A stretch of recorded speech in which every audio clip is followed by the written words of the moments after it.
President Trump given final deep state warning, we are going to kill this guy. By Sorcha Faal, August 12, 2017, whatdoesitmean.com. A shocking new MOFA report circulating in the Kremlin today is warning that the deep state forces aligned against President Donald Trump have just issued a final threat warning against him by their publicly stating on a CNN newscast, "We are going to kill this guy." According to this report, barely a fortnight after Rush Limbaugh, the most listened to radio broadcaster in all the U.S., warned that his sources were telling him that the deep state was recruiting retired U.S. military generals to lead a coup against President Trump. A deep state operative named Philip Mudd just yesterday loudly proclaimed on the CNN news program The Lead with Jake Tapper that his forces were preparing to kill America's new leader. Philip Mudd is an ex-deputy director of the CIA's Counterintelligence Center who in 2005 was appointed by then FBI Director Robert Mueller to serve as the first ever deputy director of that intelligence agency's newly established national security branch, with Mueller also being the special prosecutor appointed to lead the deep state Russia hysteria witch hunt against President Trump. With Philip Mudd as an intelligence expert most certainly knowing the truth that Russia's supposed hacking of the Democratic Party emails during the 2016 U.S. presidential campaign has already been exposed as a lie, as these emails had been downloaded directly from their own servers by an inside source, and his, likewise, knowing that America's top Pulitzer Prize-winning investigative journalist Seymour Hersh has further proved that deep state spy chiefs under the Obama regime invented the entire Russia hysteria lie to discredit President Trump. This person's threat that his forces are preparing to kill America's new leader must be taken with the utmost seriousness. So crashed into shambles, in fact, is the Robert Mueller-led deep state Russia hysteria probe. Russian lawyer Natalia Vasilyevskaya, who is the only private Russian citizen to have met with Trump campaign officials, is now reporting that no one in the U.S. even wants to interview her, and her stating, quote, "They don't need me there. At this exact moment, right now, they don't need the truth. What they need is an enemy."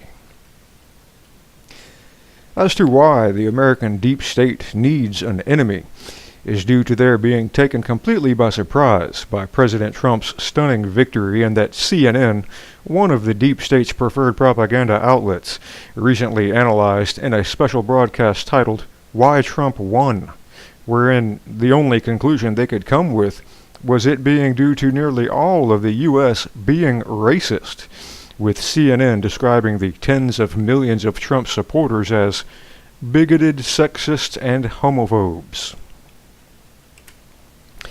To the real main reason Trump won, though, is not because his supporters are racist, but because the American people finally came to their senses and saw the truth that the Democratic Party never really wanted the votes of the poor, but instead only wanted the money of the rich, with the New York Observer, perhaps, stating this fact best by their recently writing that the Democratic Party's brain has been eaten by the elites in Washington, who have been sitting fat and happy for a lot of years, while working Americans have lost their jobs and lost confidence in the future.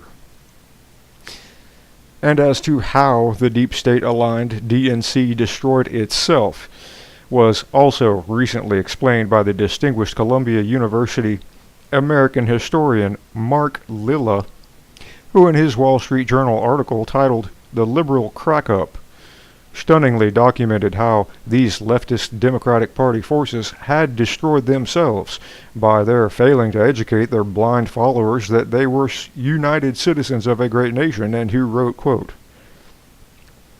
"The big story is not that leftist professors successfully turn millions of young people into dangerous political radicals every year.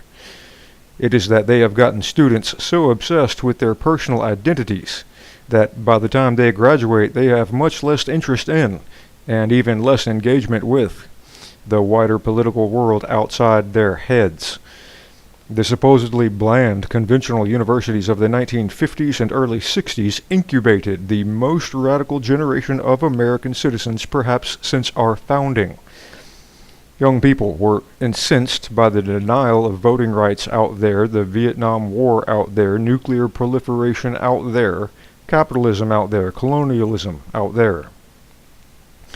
Yet once that generation took power in the universities, it proceeded to depoliticize the liberal elite, rendering its members unprepared to think about the common good and what must be done practically to secure it, especially the hard and unglamorous task of persuading people very different from themselves to join a common effort. Unlike the deep state-aligned DNC, President Trump's Republican Party remained true to the original ideals of their nation, forging their supporters into citizens, and that under 8 years of the Obama regime saw them winning over 1,000 seats in local and state legislative bodies throughout America, and culminated with President Trump's stunning victory and his also maintaining a Republican Party majority in the Congress. Even worse for the deep state-aligned Democratic Party is its failing to learn any lessons from their staggering defeats, and who are now, while being supported by their leftist propaganda media outlets, going to even more outlandish and outrageous lengths to attack President Trump than ever before, such as they're now proclaiming that all of the women on the Fox News channel who have blonde hair are now racist Nazis. All of Trump's female relatives are sexually submissive for wearing high heels. And most outrageous of all, top Democratic Party leader and U.S. Congressman Keith Ellison proclaiming that the despotic leader of North Korea is now to be more revered than President Trump. Equally as outrageous as these new Democratic Party fake news assertions are, they've been joined this past month by outlandish statements made by deep state-aligned top American university professors, too, such as Harvard University professor Lawrence Tribe tweeting, "DOJ is pushing Dmitry Firtash, Russian mobster linked to, wait for it, Manafort, but T named lawyer for Russian bank to head crime div." But with his failing to mention that Dmitry Firtash is a Ukrainian citizen and oligarch who made his fortune during the presidency of Viktor Yushchenko, a pro-Western Ukrainian president who came to power on the wave of the 2004 Orange Revolution, while at the same time his Harvard colleague Yasha Mouk tweeted out a picture of Russian journalists, "Need a reminder of the human cost of dictatorship?" All these are journalists who criticized Putin and died under mysterious circumstances. But with his, also, failing to mention that these portraits of famous Russian journalists were those who died in the early 1990s, when pro-Western President Boris Yeltsin was in power, not Putin. While these outlandish and outrageous deep state DNC fake news stories against President Trump continue to be pumped out by the hour, their agenda is clear to see and understand when viewed in the light of new research released this last week by the Washington-based Pew Research Center, showing that when people are asked what they are afraid of, they don't think about their real fears, but rather refer to keywords that they have recently heard on TV or read in the newspaper, or more plainly stated, propaganda does work.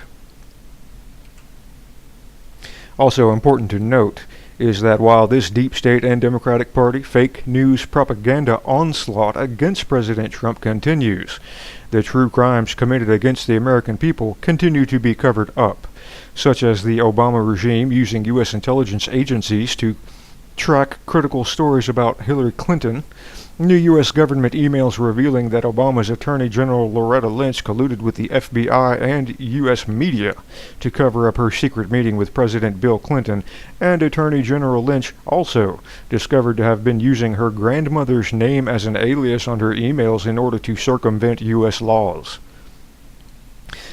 As to how close the deep state is to carrying out its threat to kill President Trump, appears to be closer than ever as new Israeli intelligence documents show that his national security advisor, Herbert Raymond H.R. McMaster, has been briefing the globalist billionaire George Soros on a daily basis as to how Trump can be overthrown, and with McMaster also firing this past week top Trump national security analyst and former U.S. Army officer Rich Higgins for writing a May 2017 White House memo titled POTUS and Political Warfare.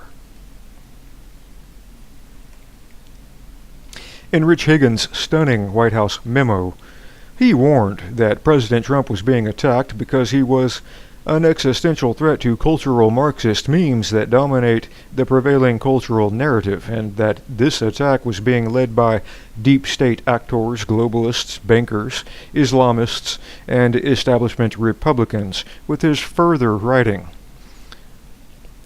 The Trump administration is suffering under withering information campaigns designed to first undermine, then delegitimize, and ultimately remove the president. This is not politics as usual, but rather political warfare at an unprecedented level that is openly engaged in the direct targeting of a seated president through manipulation of the news cycle. Adversaries utilize these interlocking narratives as a defensive political and information warfare screen that silences critics and smears supporters of President Trump. When people in the media question the behavior, actions, and decisions of the Trump administration's opponents, they are immediately said to be working for the Russians or supporting Russian propaganda. Attacks on President Trump are not just about destroying him, but also about destroying the vision of America that led to his election. In the same way, President Lincoln was surrounded by political opposition both inside and outside of his wire in both overt and covert forms. So too is President Trump. Had Lincoln failed, so would have the Republic.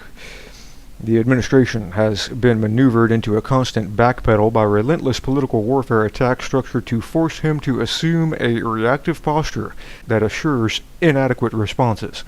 The president can either drive or be driven by events, and it's time for him to drive them. As to if President Trump is able to drive events instead of being driven by them, rests the fate of his very life. For if he does the former, he'll survive, but in doing the latter, most assuredly, he will find him in a grave next to the last two U.S. presidents who took on the deep state and lost, President John F. Kennedy and President Richard Nixon, the first ousted from office by a bullet to his head, the second by a political assassination.